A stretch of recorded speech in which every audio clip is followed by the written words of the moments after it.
दोस्तों नमस्कार। जो अभी ये तस्वीरें आप देख रहे हैं, हम लोग अभी खड़े हैं Rajiv Gandhi international cricket stadium पे। मेरे शब्दों पे जरा ध्यान दीजिएगा, मैंने इंटरनेशनल कहा है, वो भी क्रिकेट स्टेडियम। आप ये सोच रहे होंगे कि इंटरनेशनल है तो यहाँ पर कई इंटरनेशनल मैच भी होते होंगे, लेकिन उससे पहले जरा इस पिच की हालत आप देख लीजिएगा या घास देखिएगा आप। ये तकरीबन कुछ ये जो घास आपको नज़र आ रही होगी, शायद कैमरे में दिख पा रही होगी, नहीं दिख पा रही होगी, लेकिन एक एक दो दो फुट लंबी ये घास है जो अमूमन जो फील्ड है ये ऐसे ही उग जाती है। जो फील्ड पे आपने अलग अलग घासें देखी होंगी, लेकिन यहाँ देखिएगा 1.5-2 फुट की ये घासें हैं। ये देखिएगा मेरे यहाँ तक तकरीबन ये घास आ रही है। अब आप सोच रहे होंगे ये कैसा इंटरनेशनल है भैया। 2018 में ये 17-18 में ये बन के तैयार हुआ था, लेकिन अब ये देखिएगा आज ये हाल इसके हैं कि आप यहाँ पर एक गली क्रिकेट भी नहीं खेल सकते हो। ये हालत यहाँ पर हो गए। ये हालत इसलिए हो गए क्योंकि अब तक जो उत्तराखंड सरकार है बहुत बड़े बड़े दावे करती है। ये जिस समय ये राजीव गांधी इंटरनेशनल स्टेडियम बना था तो एक बहुत बड़ी ताल ठोकी गई थी कि देखिएगा उत्तराखंड में भी अब यहाँ के नेशनल प्लेयर होंगे, इंटरनेशनल खेले जाएंगे, और बहुत बड़ी बड़ी उस समय बातें की गई थी। अब ना जाने उत्तराखंड जो है खेल के सेक्टर में बहुत आगे कुछ ना कुछ मुकाम हासिल करेगा। लेकिन जो ये इंटरनेशनल स्टेडियम है, यहाँ पर यह दावा किया जा रहा था कि यहाँ पर आईपीएल खेले जाएंगे, यहाँ पर इंटरनेशनल मैच खेले जाएंगे। हालांकि कुछ इंटरनेशनल मैच शुरुआत में हुए भी हैं यहाँ पर, लेकिन आज की तारीख में ये हालत है कि यहाँ पर आप गली क्रिकेट भी नहीं खेल सकते, क्योंकि यहाँ पर 1.5-2 फुट की बड़ी बड़ी घास ये हो गई।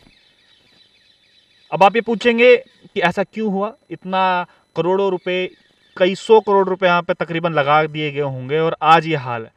ये हाल इसलिए है क्योंकि जो ये आजकल जो नया चलन चल रहा है पीपीपी मोड का, प्राइवेट किसी कंपनी को दे देना, उसके बाद सब चीज़ें भूल जाना है कि अब कंपनी के हाथों में सब चीज़ें रह गई है, और वो कंपनी हो गई है दिवालिया। अभी कोर्ट में केस चल रहा है। यहाँ के जो सिक्योरिटी गार्ड है उनसे भी बात हुई है, 15 महीने से 16 महीने से उनकी सैलरी तक नहीं मिली है। तो ये हाल है हमारे उत्तराखंड क्रिकेट बोर्ड के, उत्तराखंड सरकार के। बेरोजगार संघ ने ये खबर दी थी क्योंकि लगातार एक कल लोग भी आए थे। कैंत्रो जी हमारे साथ हैं। कैंत्रो जी, क्या कुछ हो रहा है? ये बड़ी बड़ी बातें कर रही है एक तरफ सरकार, और दूसरा मैं देख रहा हूँ कि 1.5-2 फुट की घास यहाँ देखिएगा, जहाँ पे हम खड़े हैं भाई के, देखिएगा यहाँ तक ये घास है, ये देखिए। और ये घास ऐसी है जो नेचुरल मैदान में क्या कहेंगे? देखिए, कुछ लोग कहते हैं कि ये बेरोजगार संघ वाले बागेश्वर भी पहुंचे थे, और कुछ लोग कहते हैं कि ये बेरोजगार संघ वाले राजनीति कर रहे हैं। पर लेकिन हम कहते हैं कि हम बेरोजगार संघ वाले वो संघ वाले हैं जो ग्राउंड जीरो पे उतर के ही काम करते हैं। जब इसी Rajiv Gandhi cricket international cricket stadium से जब यहाँ से एक कॉल आती है कर्मचारी की जो कि यहाँ पे सिक्योरिटी में है, तो उन्होंने कहा कि कैंतुरा जी, थोड़ा हमारे जो सैलरी है 15-16 महीनों से नहीं आई है, तो थोड़ा हमारे सैलरी पे भी ज़रा फोकस करें। हमारे जो उच्च अधिकारी हैं उनसे थोड़ा वार्तालाप करके आप लोग थोड़ा हमारे सैलरी का जो मैटर है इसको थोड़ा संज्ञान में लें। तो हम लोग पहले आए थे, उन्होंने फिर यहाँ पे पंकज भट्ट सर हैं जो मतलब इस ग्राउंड की देख रेख करते हैं, जो कर्मचारियों से करवाते हैं जो भी यहाँ पे। तो पंकज भट्ट जी से बात हुई थी, उन्होंने कहा था कि 1 महीना सर आप लोग वेट कीजिए, कोर्ट में मामला चल रहा है, उसके बाद जो है इनकी सैलरी दिलाई जाएगी। परंतु अभी तक 1 महीने होने के उपरांत भी अभी तक इनकी सैलरी नहीं दी गई। फिर सिक्योरिटी द्वारा कल भी हमको कॉल आई थी, कल भी हम लोग यहाँ पे आए थे, परंतु यहाँ पर कर्मचारी नहीं मिल पाए हमसे, तो आज दोबारा आना पड़ा। और दोबारा जब आए तो ग्राउंड जीरो से आप देख रहे होंगे कि किस प्रकार हमारे जो खेल मंत्री जी रेखा आर्य जी जो कहते हैं कि बेरोजगार संघ वाले बागेश्वर भी आए थे और राजनीति कर रहे हैं। हम लोग तो कहते हैं कि हम तो अपने राज्य में हैं, आप तो दूसरे राज्य वालों को यहाँ बसा रहे हैं। हमने तो ये भी नहीं कहा कि आप लोग क्यों बसा रहे हैं। अभी तो हम ग्राउंड जीरो पे देख रहे हैं कि जब इंटरनेशनल पहला क्रिकेट स्टेडियम है ये उत्तराखंड राज्य का जो इंटरनेशनल क्रिकेट स्टेडियम है, पर लेकिन जब इसी ग्राउंड की जब दुर्दशा ये हो रही है और आप लोग कह रहे हैं कि हम हल्द्वानी में एक दूसरा बना रहे हैं, क्या ये अभी मैं मानता हूं कि आपने स्थायी राजधानी घोषित नहीं की है देहरादून को, परंतु जब पहला क्रिकेट स्टेडियम ये इंटरनेशनल क्रिकेट स्टेडियम जब बनाई दिया था तो आपने ये किस खस्ता हाल में ये छोड़ा है कि जो है आप यहाँ पर नज़र नहीं रख रहे हैं, आप हल्द्वानी में नज़र रख रहे हैं। क्या जो यहाँ पे जो जनता रहती है, क्या लोग ये इनकी मूर्खता है या आपके सरकार की मूर्खता है? जो आप ग्राउंड में इस तरीके से बिल्कुल सही बात की है। थोड़ा आगे भी चलेंगे हम लोग। एक तरफ हल्द्वानी में दूसरा इंटरनेशनल की बात करें कि दूसरा इंटरनेशनल क्रिकेट स्टेडियम हम लोग बनाएंगे, लेकिन जो पहला बनाया था भैया उसके हाल तो देख लीजिएगा। यहाँ पर चलना भी बड़ा मुश्किल है क्योंकि इतनी बड़ी बड़ी घास यहाँ पर है। और उसका अंदाज़ा आप इस बात से लगा सकते हैं, ये जो मशीनें हैं ये रोलिंग मशीनें हैं जो पिच को रोल करने के काम आती है, इस पर भी घास उग गई है। ये देखिएगा, आप खुद सोच सकते हैं जो इसके ऊपर से ये पूरी घास उगाई है तो कितने महीनों से या सालों से ये खड़ी होगी यहाँ पर। ये देखिएगा सरकारी पैसों का किस प्रकार से सत्यानाश ये मारा जा रहा है, किस प्रकार से कह रहे हैं कि प्राइवेट हाथों में दे दिया, लेकिन प्राइवेट हाथों में देने के बावजूद क्या आपकी सारी रिस्पॉन्सिबिलिटी ख़त्म हो जाती है? क्योंकि ये कहीं ना कहीं आपका और हमारा टैक्स का पैसा इस पर लगा है। उसके बाद हमारे और आपके टैक्स के पैसे लगने के बाद सरकार इसको प्राइवेट हाथों में लेती। क्या इस प्रकार से उत्तराखंड के जो क्रिकेट खेल रहे होंगे बच्चे, उनका भविष्य किस प्रकार से हो पाएगा? क्या इस प्रकार से भविष्य होगा? ये देखिएगा ना आप, पूरी घास इसके चारों तरफ उगाई है। यहाँ पर ये देखिएगा, इसमें पानी है, ये इसमें दुनिया भर के डेंगू के मच्छर यहाँ पर पनप रहे होंगे। ये हाल है। सिर्फ 1 या 2 इसमें मेरे ख्याल से इंटरनेशनल मैच हुए हैं और लेकिन उसके बावजूद ये हाल है। तो ये कहीं ना कहीं सरकार की जो भावनाएं हैं वो भी दिखाते हैं कि कितनी संवेदनशील वो हैं अपनी जनता के प्रति। जो खेल के बारे में बात करते हैं कि खेल को हम उत्तराखंड में अच्छा और सुगम हम लोग बनाएंगे, अपने जो बच्चे आ रहे हैं नए नए खिलाड़ी उनको हम निकालेंगे। क्या इस प्रकार से निकाल पाएंगे? देखिएगा, आज ये बिल्डिंग है जो इंटरनेशनल पवेलियन है, उसकी ये हाल है कि आज वो खंडर में तब्दील हो गया है। बाकी तस्वीरें भी आज जो आप देख रहे होंगे आपको लग रहा होगा किसी खंडर में हम लोग आ गए। तो ये देन है हमारे सरकार की, हमारे खेल मंत्रालय की, जो इस प्रकार किसी भी प्रकार से ध्यान नहीं देते हैं और जनता के जो टैक्स का पैसा है उसकी बुरे हाल कर देते हैं। ये देखिएगा, ये पिच की मिट्टी है, ये राजस्थान से स्पेशल मंगाई जाती है ये पिच की मिट्टी। और आज मिट्टी के हाल हैं देखिएगा, पूरा पैसा बर्बाद। ये इंटरनेशनल ग्राउंड के ये हाल है। चलिए, अब बेरोजगार संघ के अध्यक्ष बॉबी परमार भी हमारे साथ में हैं। बॉबी भाई, क्या कुछ हो रहा है जिस स्टेडियम में मैं देख रहा हूँ यहाँ पे इतनी लंबी लंबी घास है, और आप तो वैसे भी बेरोजगारों का प्रतिनिधित्व करते हैं, युवाओं का करते हैं, तो युवाओं का भविष्य क्या कुछ होगा इस तरीके से होगा तो होता रहेगा? नहीं, एक कुछ समय पहले एक स्लोगन दिया गया था कि खेलेगा इंडिया तो बढ़ेगा इंडिया। हाँ। और उसके तहत अगर देखा जाए तो राजीव गांधी इंटरनेशनल स्टेडियम है, ये इंटरनेशनल मतलब अंतर्राष्ट्रीय स्टेडियम है। तो आप इसके हालात अगर देख सकते हैं कि किस कदर यहाँ पर ये घास जो है घुटनों घुटनों तक हो रखी है। और जहाँ उत्तराखंड सरकारों के द्वारा यहाँ पर स्टेडियम बना दिया गया था और उसके बाद इसके रख रखाव की अगर जिम्मेदारी नहीं सरकार ले सकती है तो ऐसे फिजूल खर्ची क्यों करना है? क्योंकि उत्तराखंड की जनता का टैक्स का ये मेहनत का पैसा इस स्टेडियम में लगा है, इस प्रॉपर्टी पर लगा है, और आज सरकार ने इसे ऐसे अनाथ की तरह छोड़ दिया है। और आपने अगर लीज पे भी दिया है, पर जिन कंपनियों को लीज पर दिया है, क्या उन कंपनियों के द्वारा इस स्थिति में, इस बदहाल स्थिति में इसको रखा गया? जब बीच में वैश्विक महामारी कोविड आई थी तो उस दौरान यहाँ कोविड सेंटर बनाया गया था, क्या उसके हालत थे? या उसके बाद भी सरकार ने इसका संज्ञान नहीं लिया? तो ये सारी चीज़ें हैं, सरकार को समझना पड़ेगा। और दूसरी बात यह है कि सरकार में मुख्यमंत्री हो, मंत्री हो, अनेकों बातें करते हैं, बड़ी बड़ी बातें करते हैं। यहाँ आके हाल देख लीजिए।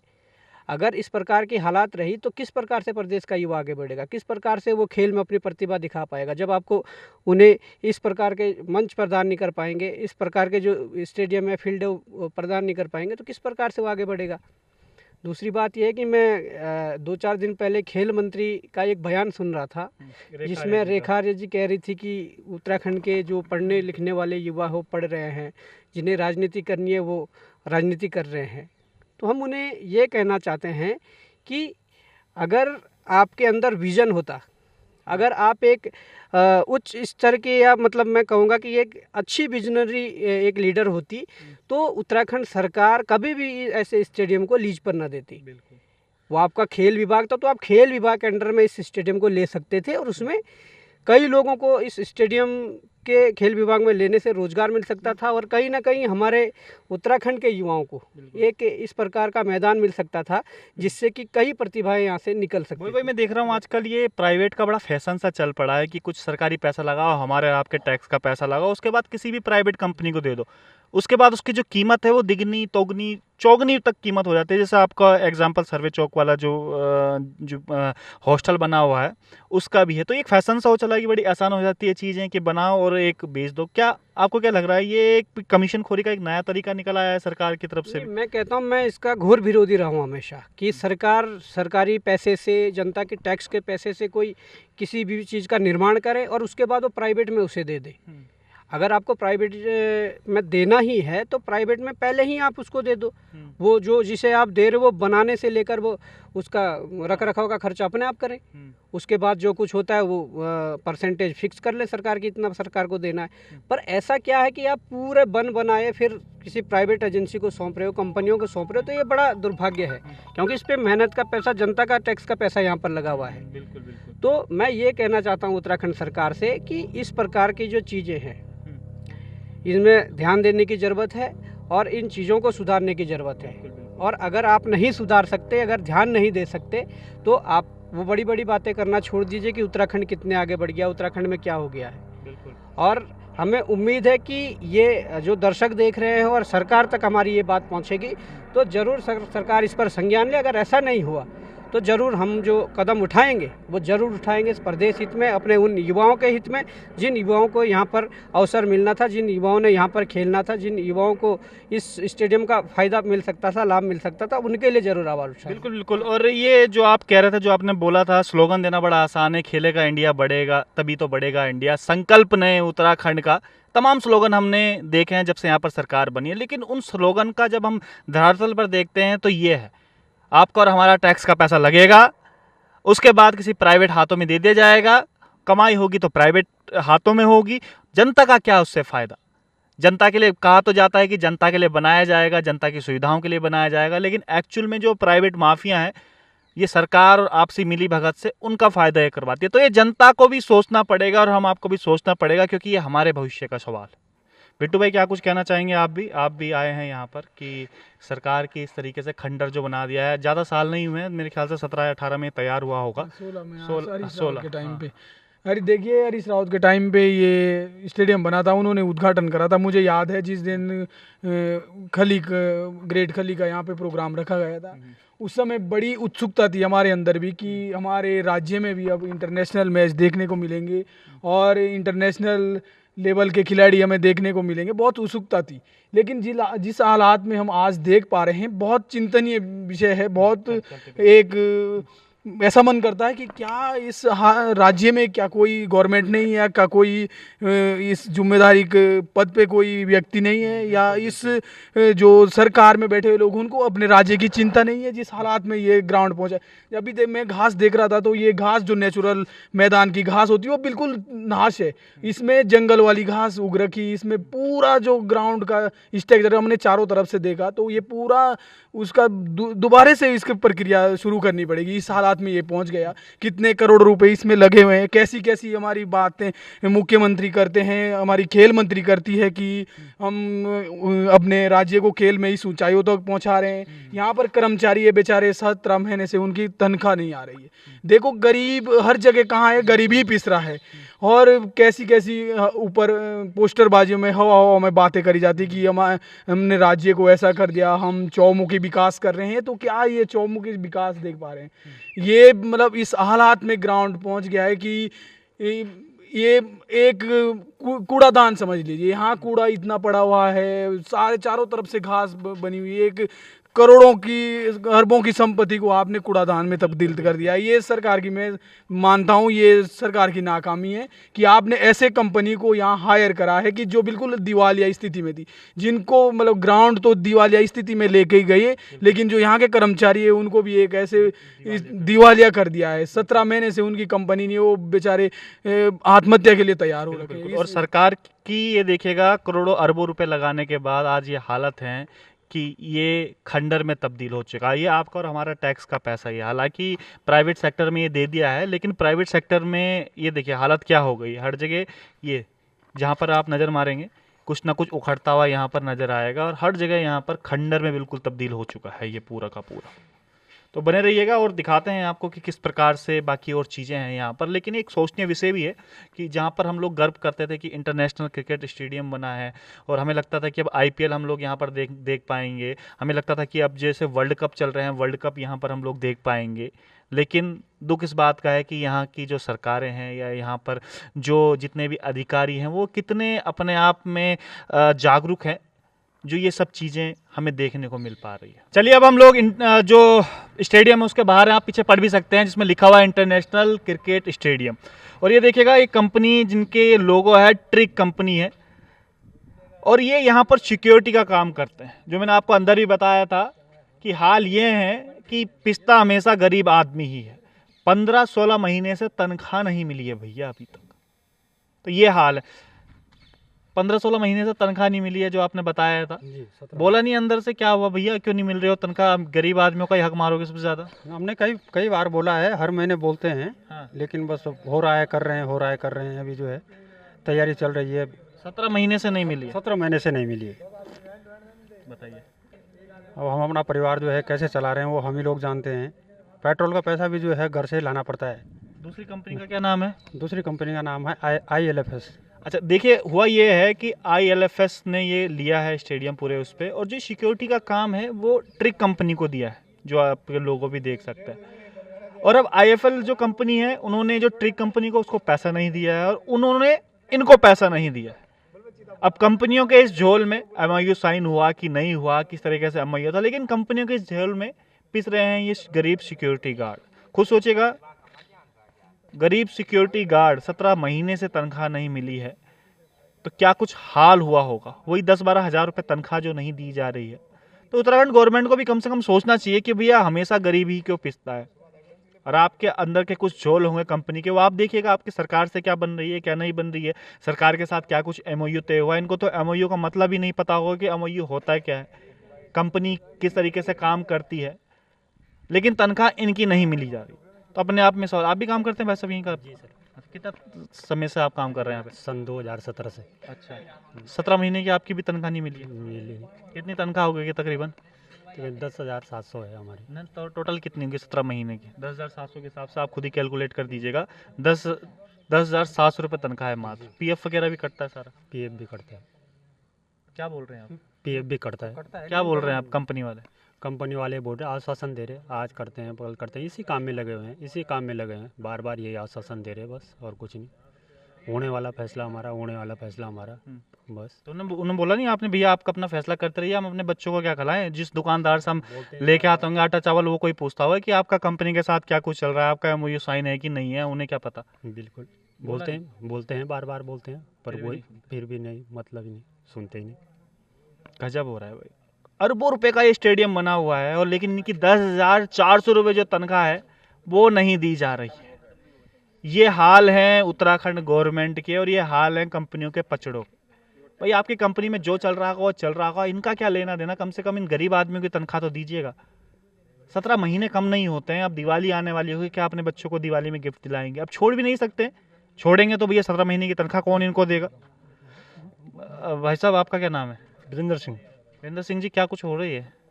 क्या करें सर, हम बोल बोल के परेशान हो रहे हैं। आश्वासन दे रहे हो, कह रहे ये हफ्ता हो जाएगा, हफ्ता हो जाएगा। ये हफ्ता ऐसे करते करते करते करते 17 महीने हो गए। 17 क्या 18 लगने वाला है। घर वाले बोलते नहीं कि भैया क्या क्या क्या क्या क्या चंद तुम कान लगे तक? बार बार बोलते हैं घर वाले, लड़े झगड़े करते हैं, कह रहे मत जाओ वहाँ पे। यहाँ भी क्या करें हम, छोड़ भी नहीं सकते तनख्वाह? छोड़ भी नहीं सकते बिगड़ तनख्वाह के। 17 महीने हो गए, 17 महीने बहुत होते हैं। अब क्या सोचा आगे क्या करोगे? अब क्या करें सर, जब तक पैसा नहीं मिलेगा तब तक कहाँ जाएंगे। ना मिले 17 महीने और टाल दिया उन्होंने, तब क्या करोगे? क्या करें सर, फिर बैठे रहेंगे। क्या करेंगे तब?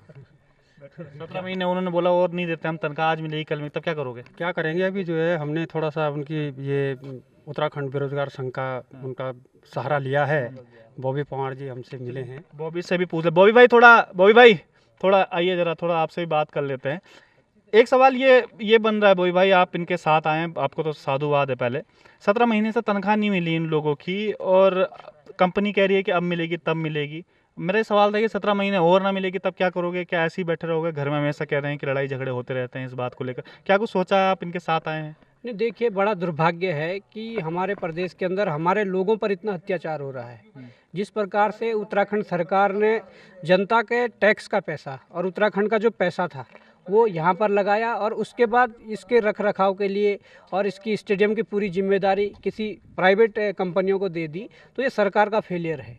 सरकार को या तो अपने अंडर में इसको रखना चाहिए था, खेल विभाग के अंडर में रखते, उत्तराखंड क्रिकेट एसोसिएशन है उनको इसे देते, पर अपने लोगों को ये स्टेडियम देना चाहिए था। परंतु आज स्थिति दुर्गति ये है कि बाहर की कंपनियों को देकर यहाँ पर जो हमारे स्थानीय लोग जो काम कर रहे हैं, वो चाहे यहाँ पर गार्ड की नौकरी कर रहे हो, चाहे अंदर माली की नौकरी हो, जो सारी चीज़ें हैं, उनको 17 महीने से सैलरी ना मिलने का सीधे पीछे ये कारण है कि कहीं ना कहीं सरकार पूरी तरह से फेल है। और मैं ये कहना चाहता हूँ धामी जी से कि इतनी बुरी स्थिति इस ग्राउंड की हो रखी है, इतनी बुरी स्थिति इस स्थल की है कि अगर लोग जाएंगे देखेंगे तो जिस प्रकार का नाम है कि इंटरनेशनल स्टेडियम, तो उस प्रकार का कुछ दिख नहीं रहा है। नहीं, मेरा सवाल ये था कि अब चलो इनको नहीं मिल रही है 17, अब आगे क्या करेंगे ये लोग? कुछ आप ही बताइएगा, क्योंकि आप तो इतने आंदोलन आपने लड़े हैं, क्या है आगे का प्लान? नहीं, आगे हम इनके साथ हैं और जिस भी स्तर पर हमें जाना पड़े, जिस भी स्तर पर कोशिश करनी पड़े हम करेंगे।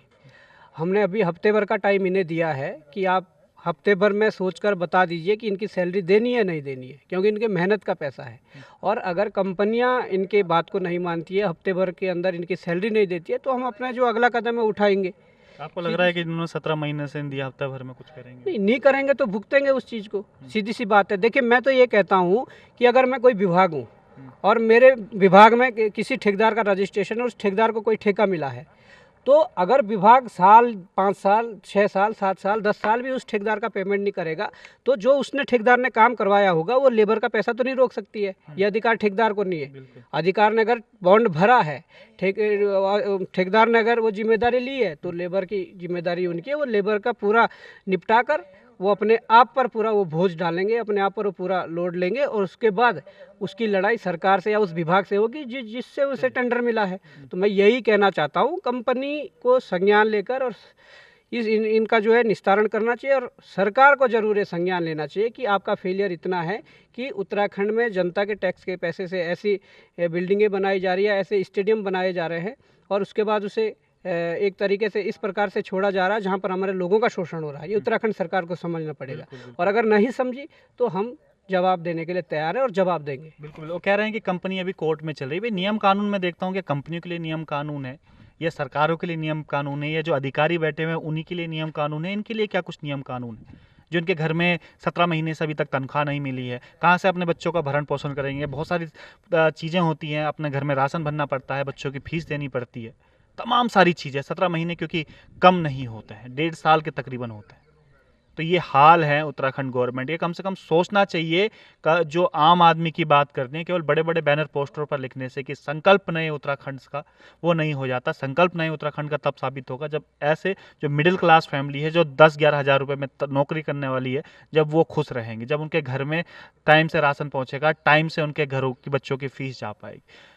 तो उम्मीद करते हैं कि कुछ ना कुछ करेगी। और जो बेरोजगार संघ के अध्यक्ष हैं बॉबी परमार, उन्होंने कहा है कि एक आश्वासन भी दिया है, हफ्ते भर का टाइम दिया है, अगर कुछ नहीं करेगी तो उसके बाद वो कुछ बड़ा एक्शन लेंगे। तो उस बड़े एक्शन के लिए भी देखते हैं कि क्या कुछ बॉबी परमार करेंगे और क्या इनकी नींद खुल पाती है कि नहीं खुल पाती। तब तक के लिए बने रहिएगा विजय पथ न्यूज़ पर। बहुत बहुत धन्यवाद।